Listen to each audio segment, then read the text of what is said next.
Hello friends, এই মুহূর্তে আজকের সবচেয়ে বড় খবর। লক্ষ্মী ভাণ্ডার, নারী ও শিশু বিকাশ এবং সমাজ কল্যাণ বিভাগ, পশ্চিমবঙ্গ সরকার কৃষক বন্ধু প্রকল্পের আবেদন ফর্ম, প্রয়োজনীয় ডকুমেন্ট, জয় জোহার পেনশন প্রকল্প, তপশিলি উপজাতি এসটি, লক্ষ্মী ভাণ্ডার, জয় জোহার, কৃষক বন্ধু নিয়ে বড় পদক্ষেপ রাজ্যের।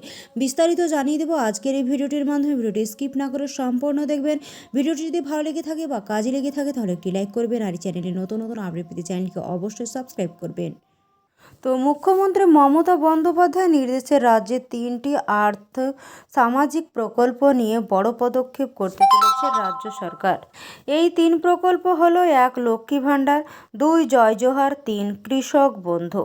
এবার এই 3 প্রকল্পের ক্ষেত্রে টাকার যোগান যাতে আর সুসংগতভাবে হয় সেই জন্য রাজ্যের অর্থ দপ্তরকে পদক্ষেপের নির্দেশ দেন মুখ্যমন্ত্রী। আর তার জেরে এই 3টি সামাজিক প্রকল্পের অর্থ উপভোক্তাদের ব্যাংক অ্যাকাউন্টে পাঠানোর জন্য আর অর্থ দপ্তরের অনুমতির জন্য অপেক্ষা করতে হবে না। কেননা এতদিন দেখা যেতে রাজ্যের অর্থ দপ্তরে অনুমোদন পেতে যদি দেরি হতো, সেক্ষেত্রে কিছু কিছু ক্ষেত্রে উপভোক্তাদের অ্যাকাউন্টে টাকা ঢোকার ক্ষেত্রে সামান্য দেরি হচ্ছিল। এবার থেকে সেই দেরি আর হবে না। এই প্রকল্পটির ক্ষেত্রে টাকা পাঠানোর জন্য রাজ্যের অর্থ দপ্তরের অনুমতির প্রয়োজন পড়ত।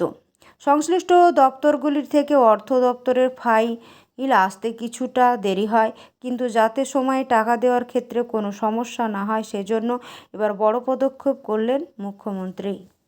নবান্নের সূত্রে জানা গিয়েছে, সাধারণ নিয়ম অনুযায়ী এই প্রকল্পগুলির জন্য যে ট্যাক্স বরাদ্দ করা হয় তা অর্থ দপ্তরের একটি বিশেষ শাখার অনুমোদন সাপেক্ষে প্রকল্পগুলির সংশ্লিষ্ট দপ্তর ব্যাংক অ্যাকাউন্টে পাঠানো হয়।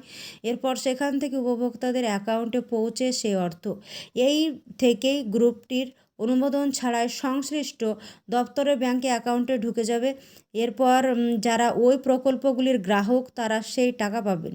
সম্প্রতি রাজ্যের অর্থ সচিব এ সংক্রান্ত একটি নির্দেশ জারি করেছেন।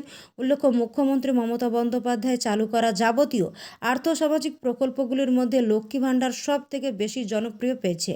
এছাড়াও আদিবাসী সমাজের জয় জোহার এবং কৃষকদের মধ্যে কৃষক বন্ধুদের জনপ্রিয়তা রয়েছে। কিন্তু দেখা যেতে এই 3 প্রকল্পের উপভোক্তাদের মধ্যে অনেকেই ঠিক সময়ে টাকা পেতেন না, টাকা পেতে কিছুটা দেরি হতো। সেই দেরি আর হবে না।